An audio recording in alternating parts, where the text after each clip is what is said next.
Hello everyone, Assalamu alaikum. This is Salman Al Hassan. Today I will talk about something.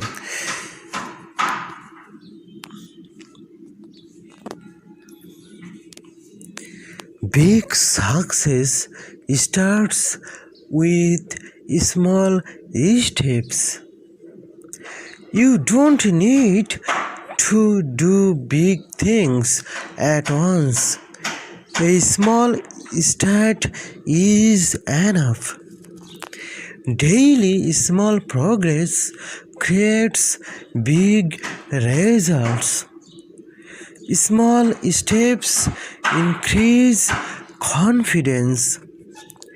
Even if you move slowly, you get closer to your goal.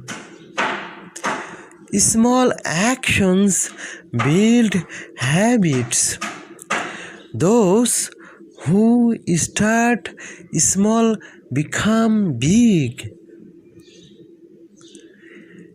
On small tasks today, on big achievement tomorrow. A small step is better than standing still.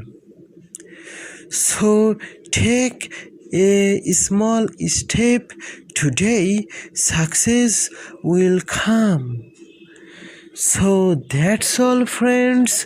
See you next time. Allah Hafiz. Bye bye. Thank you.